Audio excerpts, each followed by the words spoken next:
The views and content expressed on the following program are provided solely for informational and entertainment purposes. They do not constitute legal advice. A podcast is not a substitute for retaining a competent, licensed attorney to advise you on your specific legal situation. Break the business, play is work and work is play. Power into creators, have fun along the way. Break the business, doing what it takes. Celebrate success and learn from the mistakes. How's it going, everybody? Welcome to the show. It is time for Break the Business, where we empower indie creators and have some fun along the way. I'm Ryan Kairalla, and it is a pleasure to have you here this week. I am excited for this show. We got some great conversations up ahead, some really powerful topics. Sometimes on our show, we get pretty granular. We get into like this small detail kind of stories, and that's important. But sometimes, and this week is included in that, we use our forum here at Break the Business to go into some big topics, some 30,000-foot view topics, some battle for the soul of the industry as we know it topics. And that's where I want to bring our focus today, and that's what we're going to talk about. We also have a great listener question this week, and so we're going to dig into the mailbag about that. And also we have a guest, a fantastic guest coming up in the second segment. We're going to be joined by Sarah Nagorny, an award-winning artist and music executive and host of the She Creates Noise podcast. Great podcast that spotlights some of the great female artists and music executives in the industry. Really powerful stuff, great forum. Excited to have her on the show, have her lend her perspective on the presence of women in the industry and how we can amplify that presence, something we can all get behind. I'm excited for that and excited for everything. Great stories. Love to dig into the mailbag. Speaking of digging into the mailbag, producer Lauren, I have a mailbag type question for you because if I'm not mistaken, you had informed me that we actually got something in our mailbag from one of our most recent guests that you wanted to share with the class. Two things. Do tell. We did.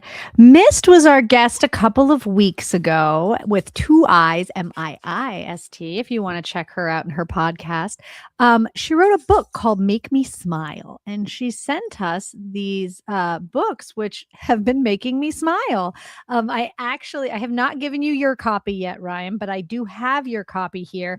I read my copy and then have passed it on to a friend who is halfway through reading it quite enjoyably.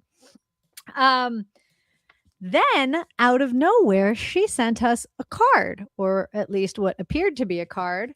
And then I pulled out said card and it like popped out at me into like a 3-dimensional cube that my green screen will show you is a different cube, but it has lovely like things on it that say her branding and how you can change your world in 15 seconds by, checking in with her and her brand and her website and follow her and listen to her music. And like, it was cool enough that I want to keep it on my desk. I want to look at it. It makes me smile. Like that's so for the radio audience, I mean, this thing, it was a 2-dimensional piece of cardboard when you pulled it out of the flat envelope. And then when you fully extracted it from the envelope, it just popped open, like spring-loaded into this like really cool cube that has all this information about Mist. And of course you have to play with it, right? It's like a rubber band inside. That's so cool. When it's flat, it sits flat in the envelope. And then when you take it out of the envelope, it pops like that.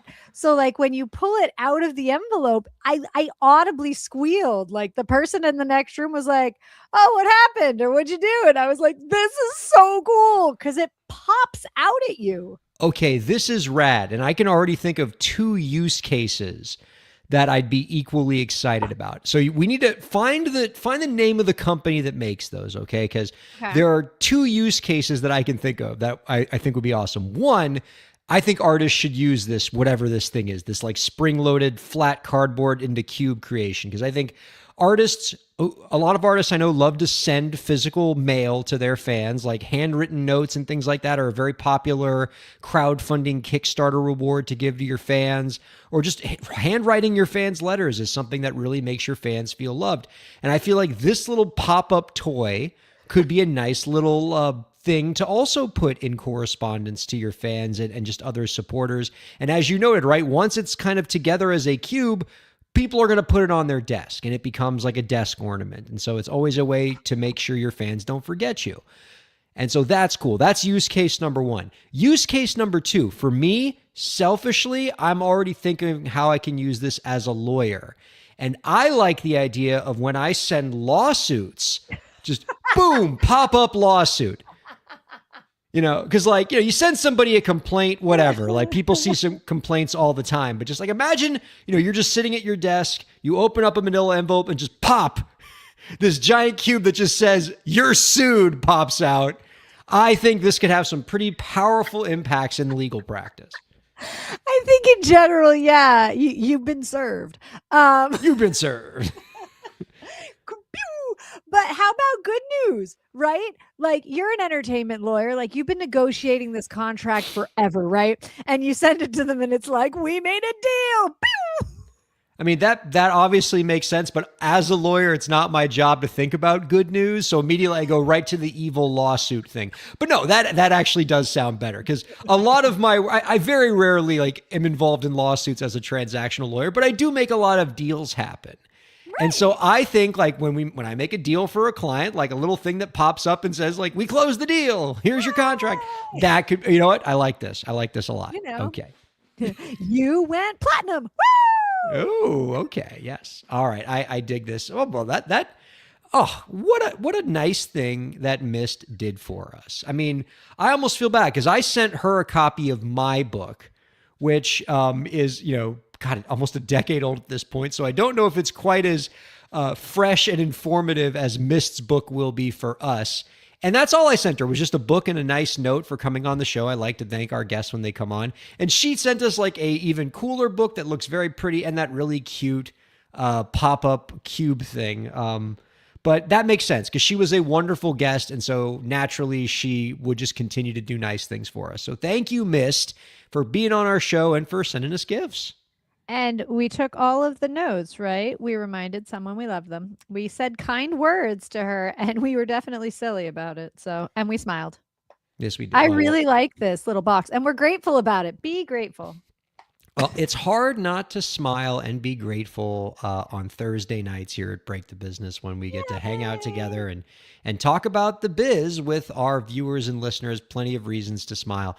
As I promised in the little intro segment there, producer Lauren, I wanted to devote a good chunk of our first segment to kind of just like a broad soul of the music industry kind of conversation. We want to get very high level here because as I was reading stories about just, you know, all the news articles that come my way about the industry, I saw two articles that came my way and that basically just kind of intimated the complete opposite of findings.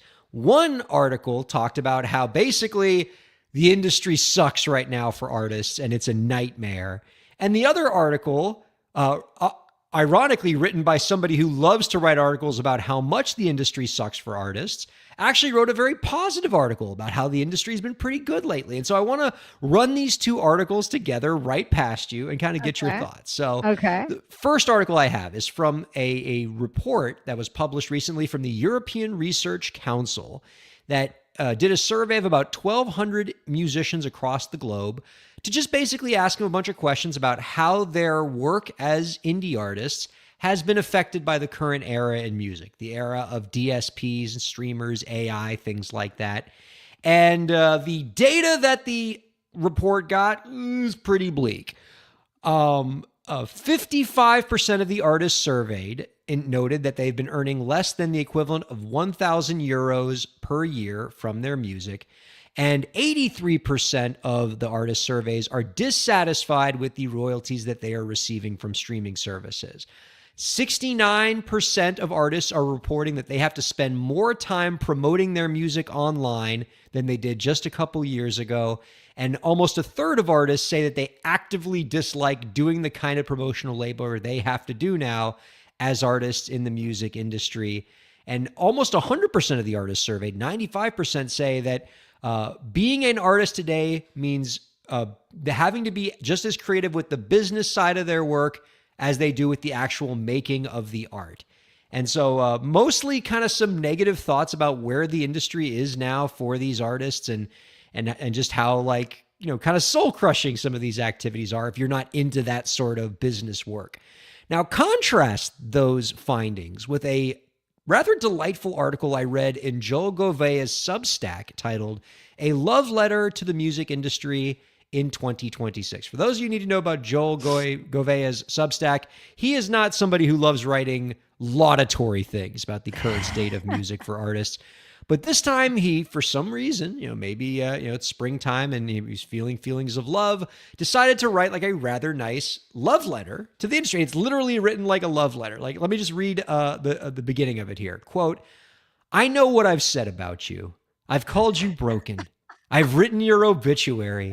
I built a meaningful chunk of my audience telling people about your worst qualities. The exploitation, the monopolies, the algorithms, the contracts designed to keep artists poor. Some of it needed to be said. Most of it was true. But lately, I've been thinking about my parents. They grew up in the 70s. If they wanted to hear a song, they waited for the radio. If they loved an album, they saved up for it and walked to a store. If something beautiful was happening musically in Lagos or Tokyo, they simply never knew. Music was rationed and discovery was luck. The idea that an artist could record something in their bedroom and have it heard around the world by morning wasn't even a dream yet. And here we are. Yes, the contracts have been predatory. Yes, the monopolies are real. Yes, the algorithms can feel like a cage. But somewhere along the way, something extraordinary happened. And I don't think we stopped to feel it enough. We don't have to find new music anymore. We get to. We don't have to build a fan base through a label anymore. We get to. We don't have to hope a radio programmer likes our song. We get to go direct. And there's a lot more that I can quote from this article that kind of stays in that theme. But, I think those two articles can be tough to reconcile. Like, one, it kind of talks about the bleak reality of what the new music industry is for a lot of artists. But the other article kind of tells us to take a step back and have a sense of perspective and say, yeah, a lot of things suck and we should try to make them better. But at the same time, 20 years ago, if you had, or I guess 30 years ago, if you made an album by yourself and you didn't have any label to support it or any way to get your music into stores with distributors, your entire sales pipeline was just selling CDs out of the trunk of your car to whoever was in the neighborhood. And now this industry gives you worldwide promotion, a worldwide audience, and a real tangible chance, although a difficult one, to create your own music career on your own terms in a way you've never had before. And I think both of these articles can be true, and we need to hold them both together. But it's given me a lot to think about this week. Yeah, it's I hadn't really stepped back and thought about it quite the way I just did. And I think that yes, there are pros and cons, and I think a lot of it has shifted because the presence of so much information in social media and getting all of our data from so many sources now makes us think that is all of reality. We used to get this small portion, but what we see online, these streaming services, these everything, that is the way to get our music out. And that is the only way, because that's the numbers we see and what we're talking about, right? But what we did in the 70s, what his parents did, what he's talking about, like, a lot of that still exists. Maybe the guy selling CDs out of his trunk is making more of a living for himself right now than the guy attempting to make that same money streaming. And he's found a different method. Yeah, there is an opportunity to hit people outside of your neighborhood and get a wider audience. and you've got to be just as creative, whether it's online or whether it's in the physical world. But we still see the backing of a support system being what builds a bigger success than you would say in your bubble, whether your bubble is your small town or the 5 people in your following online or the 5 million people in your following online. Like it's still just the network you build. But if you used to have a label, right, you needed the backing of somebody with a lot of money and support who understood how to navigate this industry. And now you have consultants and you have people who've experienced the industry firsthand who have said, we can take this to you in a different way, in a level, don't want to say below, but you can reach success without having to do this route. You can make your own route. And there are more and more people coming up with that skill and with that information. But it's still an arts industry. And whether you have to build that team yourself or whether you have to learn to be the marketer, the promoter, the artistic graphic designer, whether you can figure out AI to do some of this or whether you hire somebody to do it or whether your friends do it, it's still, we see the bigger success coming from people who have a team and a support system behind them, whatever that support system is. Yeah. And I think I've never been a fan of the phrase DIY for DIY musician, because, I mean, anybody who's found any kind of success that I've seen with artists, like, it's never achieved truly on their own, even if it might look DIY. There are visible support staff members and also the invisible ones, and there's a great deal of tools that happen along the way, and we certainly don't want to lose sight of that. But I look at community in a different sense when I think about what the new music industry can mean for artists. And Goivea talks about this, about how this new industry, for all of its faults, and he names them at length, it does seem to allow a person to build a sustainable career with a relatively smaller fan base by several magnitudes than what you would need years ago. Let me read from the article. Quote, sure.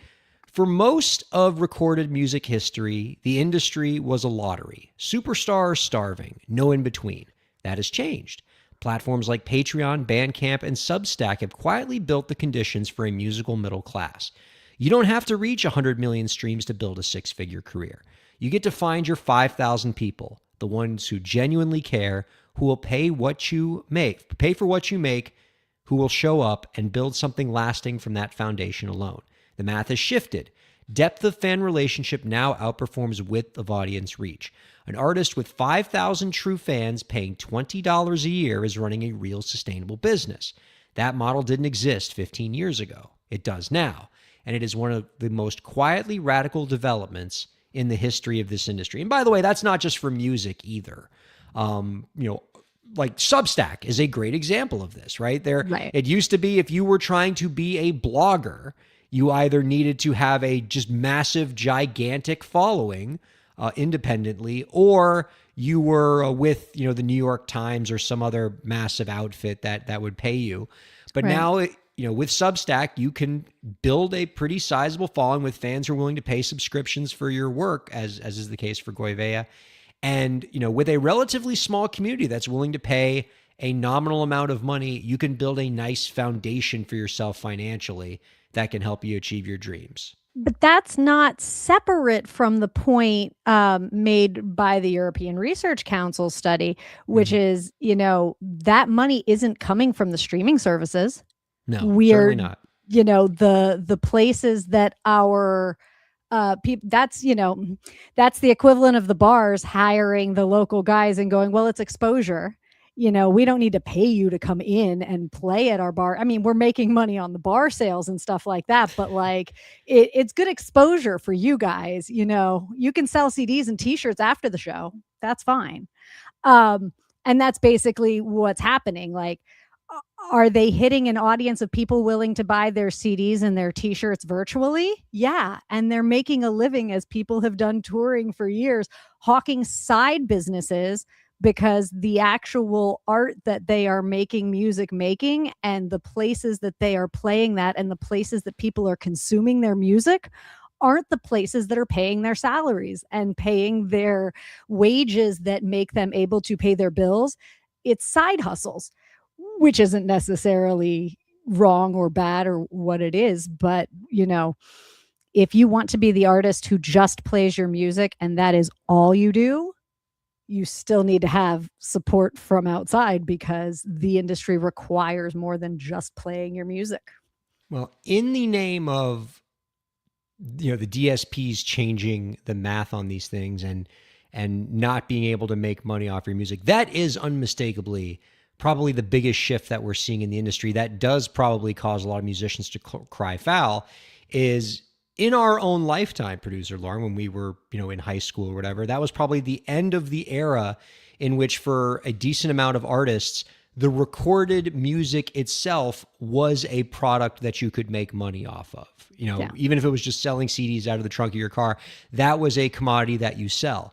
Yeah. Now, in the era of the DSP, your recorded music is just a loss leader. It is an advertisement for all of the things in your music career that can make you money, like a live performance or a sync opportunity or merchandise or your Patreon or your crowdfunding or anything like that.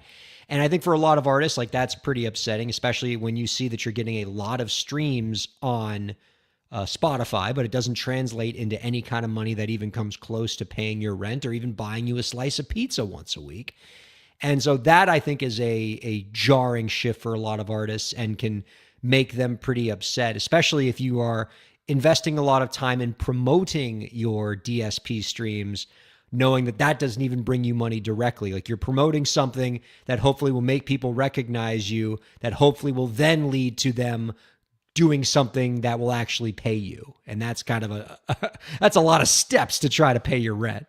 Remember when we used to tell artists to just do your art because we don't want to hear your opinions on things, and now we're like, if you don't give us all of your opinions and all of your background information, we don't want to listen to your music. It's just we've come a long way from the shut up and sing era of music. Shut up and sing. Yeah, exactly. Well, I think this is kind of an interesting seg into our listener question this week. Since we're talking about building a community and what it can mean for artists to be able to achieve things with their fans and to make the most of a growing fan base. This is kind of an interesting question that we got from a listener. I'll just read right from it. I am lucky to have really passionate fans. I tell them all the time that I see them as joining me on my artistic journey. But lately, I've been wondering if I could make that official. Is there a way for me to start a company for my projects and give my fans an opportunity to invest in it? Not just like a Kickstarter where they donate money, but actually make them shareholders where they invest in my future success. I like this. We're getting into just real venture capital type stuff. And yeah, well, no, before I even answer the question, what do you think of that, producer Lauren? Because I have the boring lawyer answer for this, but when you hear about this, what's coming through your mind?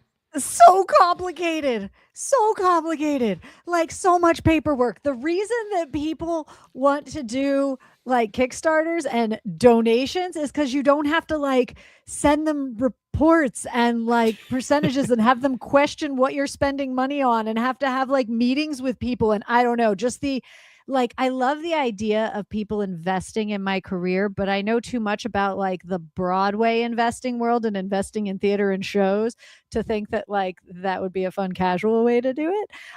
So my brain gets anxiety over the amount of paperwork that would have to happen. I mean, and yeah, you don't need to be a lawyer to know that that's absolutely correct in terms of what you're encountering. And I think your experience, Lauren, in the live theater industry and knowing what it means to raise money and investors for a Broadway show, it's a very similar phenomenon here. But I'm going to answer this listener's question because I'm going to assume that this is something that they're serious about and that they actually do have a significant fan base that would be interested in this, that I'm assuming also is going to translate to a sizable enough budget that they'll actually be able to set up the infrastructure for this. So assuming all of that is true, what I would tell that listener is, yes, this is possible. Yes, artists do it. I've actually worked with artists to help them do this very thing before, but it's not something that is as easy to set up as a traditional Kickstarter campaign, right? So when you are setting up any company and you are raising money from it from the outside world, that invokes securities law and everything that comes with it, right? If you are selling assets in something that go up or down in value, if you're having people invest in your business, especially if you're raising that money from like people outside of your local area or your state, that's federal securities law and a whole bunch of state securities laws that get invoked and all kinds of rules about what you have to disclose and what you have to tell the government and what you have to file and all the paperwork. And it is maddening. And you absolutely need a lawyer, if not multiple lawyers, to make something like this happen. There are law firms that specialize in this very thing. What? And accountants. And accountants and finance people. Yeah, there's a lot going on. A lot of things happening there. But now, it is doable. It is doable. And it actually became slightly more doable about 8 years ago.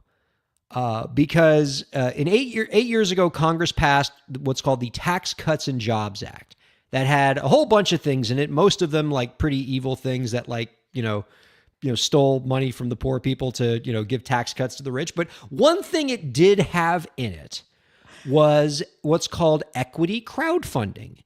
It created this new kind of fundraising that was sort of a mixture of traditional venture capital with like the kind of crowdfunding you see in Kickstarter that would allow companies to set up, investments where you could crowdfund from the public, and people could invest as little as like $100 into your business, and it relaxes a bunch of the rules about like whether the investor has to be high net worth before you're allowed to reach out to them. It preempts a bunch of the state laws about disclosing your investments that would make a project like this way too cumbersome. And you could set up an equity crowdfund where you could allow your fans to directly invest in your business in the same way that they would a Kickstarter. Now, there are some disclosure requirements, and I don't think you could do something like this without a lawyer, but it is absolutely possible. And I have worked with folks in the sports and entertainment industry who've done this sort of thing before, and they've been fun projects to put together. And so I can tell you wouldn't be the first to think of this, and there's absolutely a path forward here. It is expensive and requires a lot of lawyering. One thing that you would have to also do is when you do set up an equity crowdfund, you would need to work with a licensed intermediary. So there are licensed broker dealers that have been like approved by the government to help you set up a specific crowdfunding campaign like this, and you can look them up. And so that the nice thing about that is that you wouldn't be doing it alone, right? There's an intermediary who knows how to set this up, who would work with you and your lawyer to set it up. And it's very, very possible. And with the right kind of artist with the right kind of fan base, it could happen. But be prepared for a lot of work, a lot of infrastructure, a lot of due diligence. It's not going to happen overnight for you.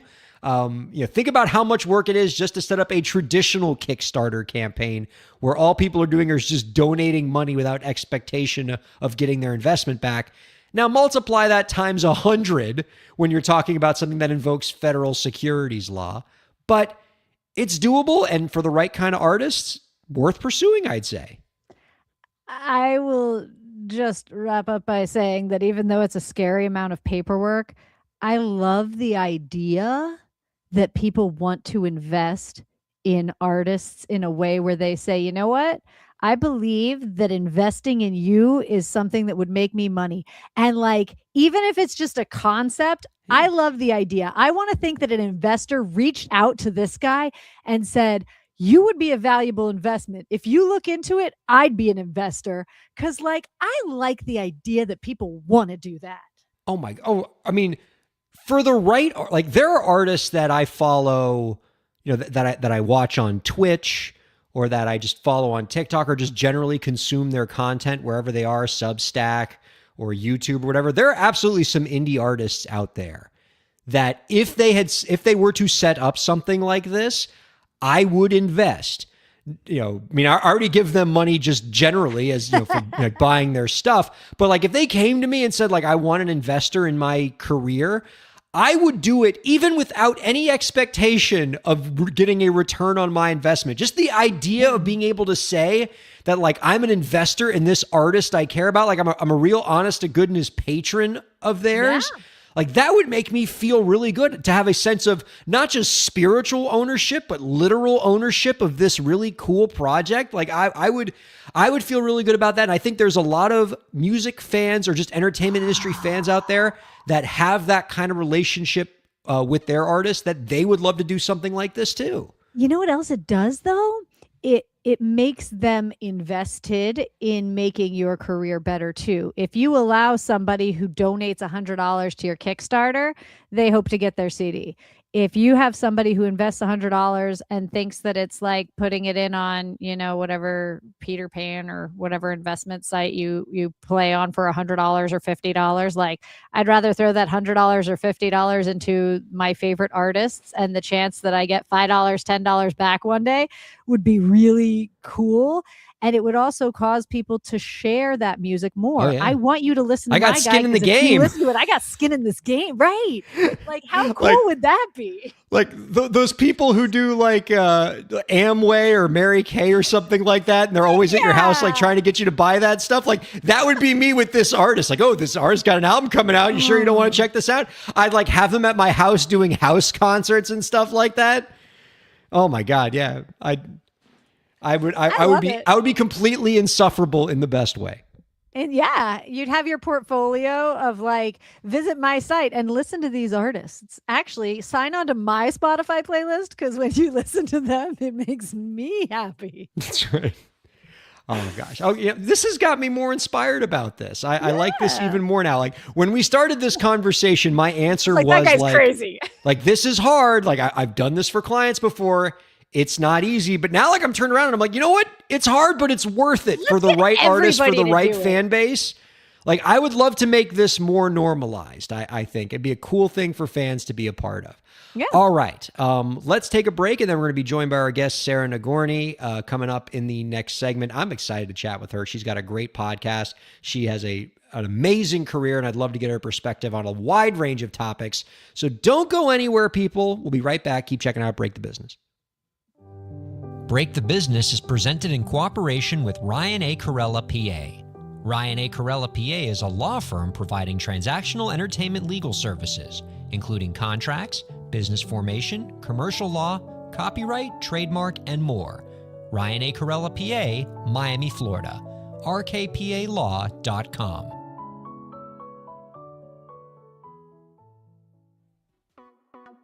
Streaming services for Break the Business provided by LEK Entertainment. LEK Entertainment is a full-service entertainment company offering everything from consultations to full-scale events and productions, including audio and video productions, voiceovers, staged theatrical productions, script and music development, and streaming services. For more information, visit lekentertainment.com. LEK Entertainment wants to help you bring your story to life.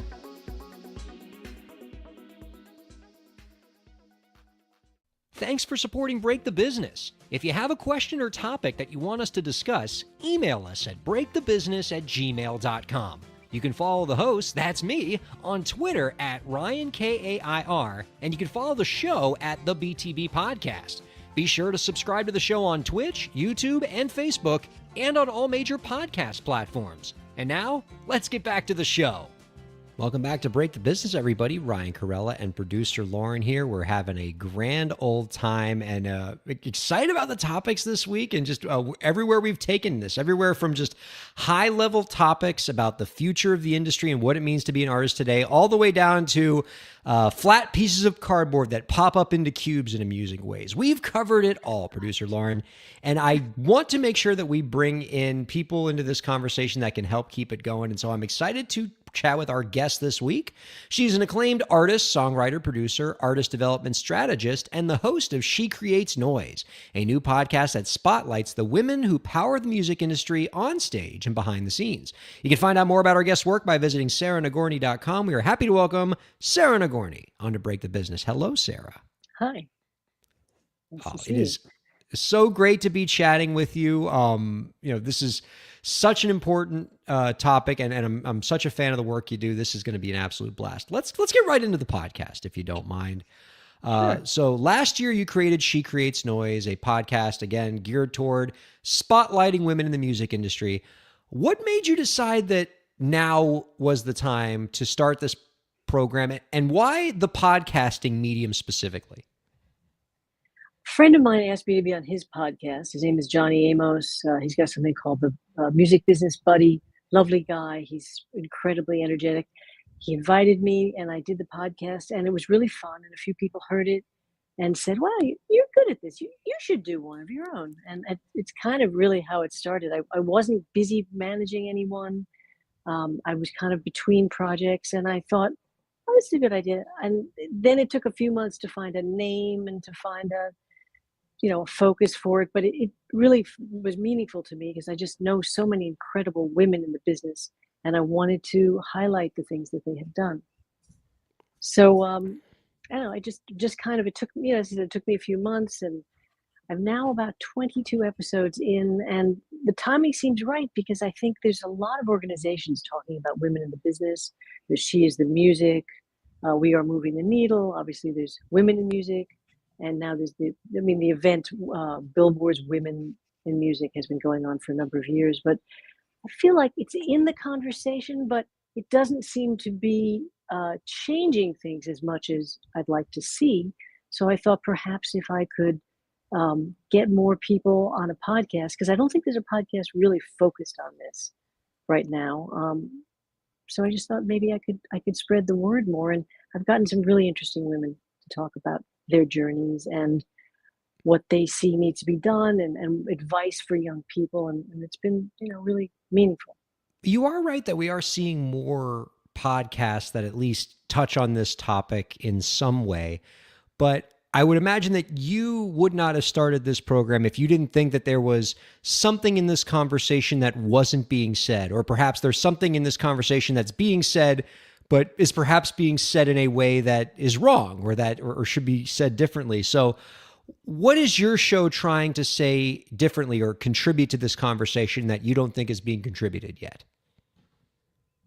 I'm trying to tell the stories of a lot of different kinds of professional women. I've had producers, I've had managers, I've had recording company executives, I've had Spotify executives, singers, songwriters, top hit songwriters. Had just the current episode is with Bonnie McKee, who had 10 number one hits. I mean, I don't know if there's any other woman writer, just songwriter out there quite like her. I just feel like hearing the stories, those stories hasn't quite been told. I mean, there's a lot of podcasts that touch on these things. I have a mental health episode coming up with two women who really know a lot about that side of business. So I feel like just focusing strictly on women has been a little bit unusual. Now, conceding on the front end that you've had so many amazing women on your show who've shared so many awesome insights, can you grab like one particular insight that you've heard in one of your interviews that you found the most surprising or thought-provoking? I think that it isn't that I've been surprised by some of the difficulties of the journey, but there were people that I knew, and I was surprised about some of the things that, that had happened to them in their lives. There's a young female producer who is from Colombia and grew up absolutely in the sticks. She's like 9 hours from Bogota.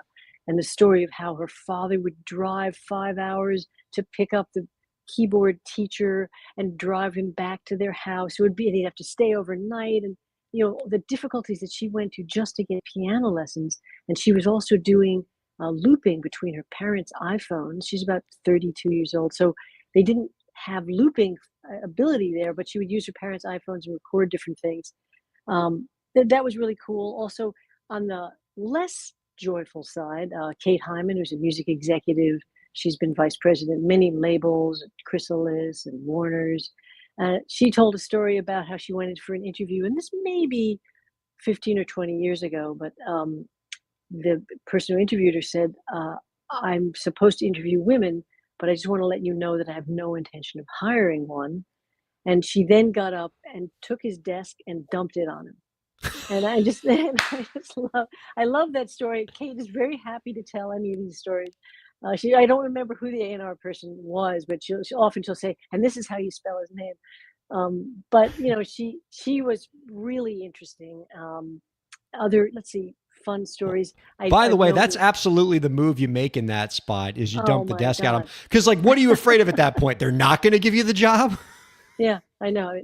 So like there's been different kinds of stories. So what's another funny one? An interesting one is someone I've known for many years, Annette Barrett, she's really been at it for many years. She's at Reservoir Reverb, and she's the MD. And I had known her for probably 30 years, and she turns out to have been a very close friend of David Bowie, and they went to the Sorbonne together, and they traded art, and they had each other's collections, and they were buddies. So that was kind of fun to find out someone I'd known had that kind of relationship with such an icon. So I mean, surprising stories to me, but nothing was surprising about the journeys, I have to say. In that they were all complicated. You must have seen a lot of changes in the industry since you've been around. You've played a lot of roles. What do you think the biggest change for women in this industry has been? I mean, it's got to be slightly easier, better. Do you think there's more of a presence of women, right? We've found a way into more positions. No, I definitely think it's like the question is, has it gotten better, or is it just lip service?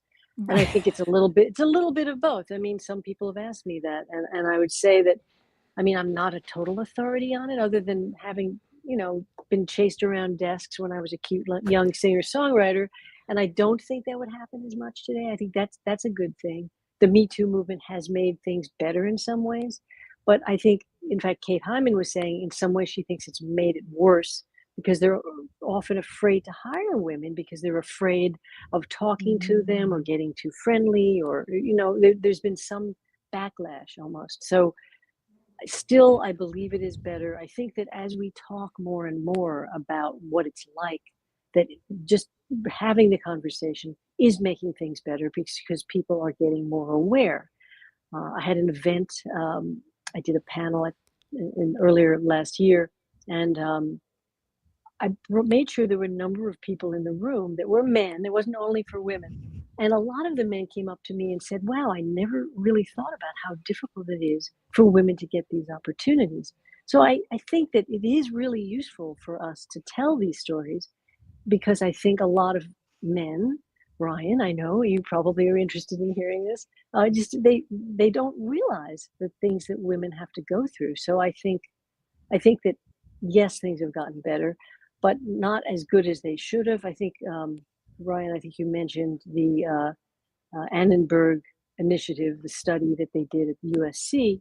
And I think it's 20 men outnumber women 27-1 in terms of being producers on records. Wow. And that's kind of a crazy number, and not a good one. Like, less than, it's like 6% of producers on the Hot 100 are women. I mean, I'd love to harp on that, because there are plenty of statistics that you can cite that show like the disparity of opportunities for women in the music industry, but producing in particular seems to be like one of the most stark demonstrations of it. I don't know, what is it about music production that seems to just create so many obstacles and barriers for women to be able to meaningfully participate in that line of work? I guess there was some idea that women weren't good with gadgets, or when, on the technical side or something. That it has not been encouraged. Although Ebony Smith, who I interviewed a while back, she's very celebrated. She worked on Hamilton and with Cardi B and all, many people. She said there's a lot more women producers out there. We just don't know about them, or they're not getting elevated and heard about as much. And they're not on the Hot 100, as much, but there are a lot of them out there. I think there was an attitude that women were good at, writing the top line of songs, which I do a lot.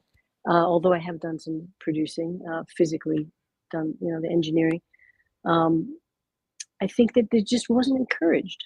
It just wasn't something women were encouraged to do. And I think a lot of people feel that the studio is the last frontier for women in terms of getting their opportunities. But there is a lot more going on with women in the studio. I think more than we realize.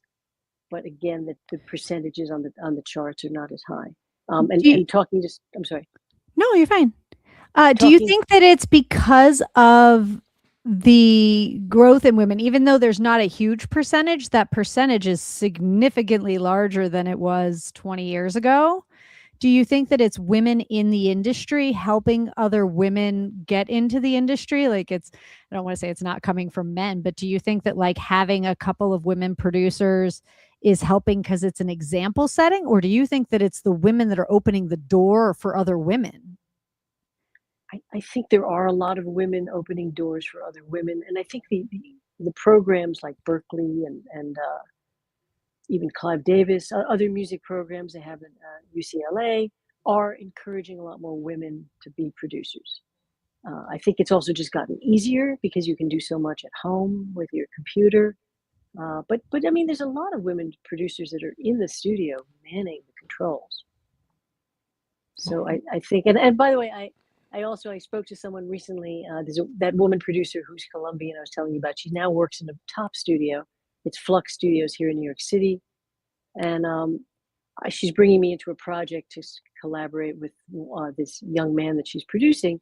And I said to him, I'm so glad that you're using a woman producer. And he said to me, I wouldn't have it any other way. So I thought that was really encouraging. And I think maybe Gen Z is a kind of more sensitive to it and really wants to have more women producing. What do you think the path forward is to speeding up this process, to creating a more equitable industry for women? Is this just something where we just have to wait and, eventually like the things will shift, the Gen Zers will continue pulling women up and the some of the old guard that was not receptive to female voices in the industry will, fade away? Or are there things that we should be purposefully doing either as industry professionals or as an industry as a whole to accelerate this development? I think all of the above. I mean, even in the podcast world, it's maybe 25% of the podcast hosts are women. And the number of podcast guests that are women, it's very small, really, relatively speaking, which is another reason why people, like, I know men that say to me, gee, I'd love to be on your podcast. And I'm like, I'm sorry, I'm not interviewing any men. Do you not have enough places where you can? Yeah, really. Not only that, you're pitching to me. Have you watched my show? Yeah, have you ever noticed it's called She Creates Noise? Sarah, the guest pitches I get from publicists on this program, it's 10-1 men. Yeah. And because men have the disproportionate opportunity, so they're the ones hiring the publicists, and so they're the ones that have to get to me. Like, I have to tell publicists, I would like to have more female voices on this program. Like, I need some balance. I want to hear a wider range of perspectives than just like a bunch of dudes, and so I have to be. I have to be like more aggressive about it with publicists, and like at this point, they finally now kind of gotten the message, and so I get sent like a more diverse array of guests. But like it's both on the hosting side of things, yes, women are underrepresented, and that stinks. And on the guest side of things, where podcasting can be a valuable avenue to elevate a lot of voices in this industry, we're not seeing enough women. And that's a troubling development on both sides of the microphone. Manosphere, no question about it. It's really, and that's part of the reason I decided to do it. I'm a woman host and I'm having only women. It's just, I've thought there are a lot of sensitive and thoughtful men, and I've thought about maybe having, one or two of them on, but then I just say, but why? They have so many other avenues. By the way, my heat just decided to go on. Is it bothering you? Should I go shut it up? Can you hear it? I don't hear it. No. Not a peep. AirPods do such a great job of canceling out background noise. It's suddenly, it's warm. I'm in New York City. I don't know where you are. It suddenly got like kind of cool. So I think the heat said, hello, coming back on. So it's kind of We're in South Florida. The heat does not kick on. No, not a problem. No. So, I just No, forgot go ahead, what I was Lauren. gonna say, but no, I just forgot what I was going to say, but Oh. it was going to be directed at you. Now, I have a question for Sarah that is kind of off the board in terms of the She Creates Noise podcast. But when I'm looking at her bio, there is an aspect of it that I just need to ask her about, because I've never had somebody on the show in the 10 plus years we've been hosting it that had this particular job title on their resume. You once worked as a private investigator, which sounds really, really cool. I've never actually encountered a private investigator other than in works of noir fiction. And so I've always wanted to talk to one. And I guess if I had to ask a private investigator a question, it would be, what is sort of the greatest misconception of the work that private investigators do in the real world versus like what we might see in a detective novel? Well, I want to tell you that I was very young and I just moved to New York, and someone told me that there was this part-time job I could do, and this guy was hiring. His name was Dempster Leach. Can you imagine a better name for a private investigator? I would read all of the Dempster Leach novels about like whatever cases he was doing. It's super weird. It was a long time ago, and all I was caring about is how much am I going to get paid. It was one of the best paying part-time jobs I could do, and I was originally investigating like illegal purses, like fake Chanel bags and stuff, and also even, believe it or not, Pac-Man games in pizzerias. I would go into pizzerias and see if the Pac-Man game was legit or fake. So that was the silly jobs I did. But then one day they called me up and said, "Do you have a passport?" I said, "Yes." And they said, "Could you go to Rio de Janeiro tomorrow?" And I said, Sure. I was 22, 23. I said, "Yeah, okay." I mean, I'd lived in England. I traveled quite a bit. I said, "Okay, I can do that." So they said, "Well, you're going to be pretending to be the girlfriend of a guy that's actually an agent, and he's going to be carrying a gun, and you're going to be investigating a divorce case of a multimillionaire Greek shipping magnate. And we think that the husband's cheating on the wife." So I fly to Rio de Janeiro. I stay in Ipanema in this fantastic hotel. This is all true. And I was absolutely too young. What's really crazy is I was way too young to handle this. And we did a terrible job following this guy around. And it was really insanely stupid. And finally, the guy who actually had a lot on the line, I mean, he was, this was I think the wife had all the money. So he started to figure out that we were following him, and he actually grabbed me at one point, speaking in Greek. And fortunately, I said, I don't know what you're talking about in English. So he must have just sort of decided it was, I must have been a mistake. But we were literally like following him around in the bushes and, hanging. It was a total B movie. You were like, I was going to say, you were reading the novels and going, "This is how we do it. Come on." Yeah. So the misconceptions is probably that you're hiring a professional, because I sure wasn't. I was completely a newbie, And anyway, it was silly because the wife then flew down and sort of forgave her husband and silly stuff. After all like that, oh my God. After all that, After paying you to come out on a trip, she's like, it was worth the money. I'm good. That's Yeah. how you know So- they have enough. Yeah. Producer honey, I know Lauren, you love me. this is a note that we need to remember in the future. If we ever get a guest that says they worked as a PI at any point, we absolutely have to ask them about that, because clearly we get amazing stories from Always it. good PI stories. Yeah. Speaking of industries where women are underrepresented, there have Yeah. to be like way less women PIs than there are men PIs. Just a bunch of Dempster Leaches walking around. I haven't even thought about it. I guess it was pretty odd that I was, doing it, but also, there I had to play the girlfriend of the. They of had the to have some, private right? eye. I was Yeah. the mole, Right. Right now, you're gonna have to read the Sarah Nagorny novels. And You it'll gotta, be like, the female PI. I mean, with all the different hats you She gets wear. to be like she gets to be like a music industry professional during the day and like a secret PI during the night. That's just your cover. I mean, what? Like, I'm not even joking. With all the different hats you wear in the entertainment business, Sarah, why not like go get in a the book. novel in there about this. Like this would be incredible. Like there's an amazing story in this that like you wouldn't even have to think that hard to write because it actually happened to you. Like it would Yeah, but basically you be could write, like, nonfiction. music industry detective stories. I mean, they got that I new think Ted actually- Danson show now, A Man on the Inside, which is about like a guy who like retired and gets like connected or gets like recruited to be a private investigator in a nursing home, and it's like the funniest show ever.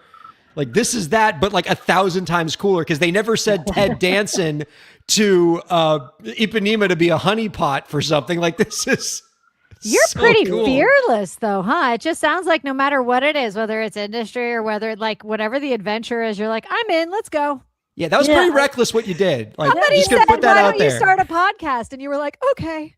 Yeah, it was kind of nutty. Come to think of it, because it's probably dangerous. I mean, that really, Unbelievably Probably. dangerous. Yes. unbelievably dangerous. Yeah, but I just kind of like, okay, I can do that.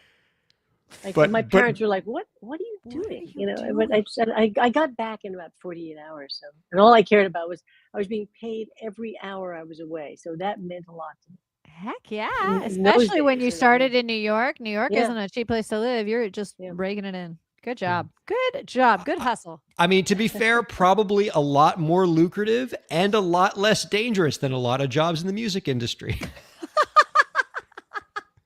If you're just putting that out there. She's traveling with a man with a gun, and she was probably safer than having That's to right. drive. Like, Yeah. I mean, there are far less safe places for women in the music For women industry, in the music particularly in the 20th century, than being on a case in Rio de Janeiro. That's amazing. So, I mean, on a serious note, like when you think about like the hats that you've worn in the music industry and what you've done on the creative side and on the business side. I mean, what does it mean to you to have played so many roles in this industry? And is there one particular hat that you're most fond of, that you really think of yourself as when you think of like what your role is in this business? Well, I mean, I've evolved because I was a guitar playing folky when I started out, and then I got to be a jazz singer for a while, and I played a lot in Europe and in the Far East, and then I became a pop singer songwriter. And when my daughter was born, I decided I was just going to be a songwriter for other people, and I had quite a few cuts with other artists. So it's just everything's been kind of an evolution. It was all a natural progression, and nowadays I'm still writing. I still kind of mentor and not developing talents as much, but I'm always mentoring and always helping. I do Grammy U mentoring, and she's music mentoring. I think I can really help a lot. I can advise and mentor all the time. And I still do it, and I enjoy it because I have so much experience, and I've been on all sides of the desk. Not really, I wasn't a record company executive or anything like that, but I just mean that I understand, having managed people and developed talent, and been an artist, what it takes. And it's takes a lot of fortitude. And I'm really happy to help and support young talent. And we thank you for that, because none of this works unless the folks like you that have achieved some success and know a thing or two are willing to help pull other people up on that ladder and share your insights with them. And it sounds like that's a big part of what you do now, whether it's in direct mentoring or through the work you do on She Creates Noise. And I can tell you, I'm so grateful for that, and love what you're up to. You can find out more about our guest's work by visiting SarahNagorny.com and check out the She Creates Noise podcast. Sarah, before we let you go, we got one last question for you. Do you have any last tips for the indie creators out there to help them move their careers forward? I think you've got to be very authentic. With AI music today, the thing that's really shining through is when your music is totally you. I think real instruments are coming back again. And I think the more you're really expressing something that's true to you, that's when it's going to break through, and AI can't imitate that. So I think it's also really important that you work your butt off, because there's no substitute for putting your heart and soul into music if that's what you want to do. Whether it's on the other side of the desk and you want to be an executive or a publisher or a marketing person, or if you want to be a recording artist, you really need to just work so hard. And there is no stopping. It's gotta, it kind of chooses you. It's a bit of an affliction, as I say, but you gotta love it. And if you love it, work really hard and be your complete authentic self. Well said, Sarah. Best of luck with all you got going on going forward. Our thanks to Sarah Nagorny and producer Lauren. Our thanks to all of you viewers and listeners for checking out Break the Business. We'll see you next week.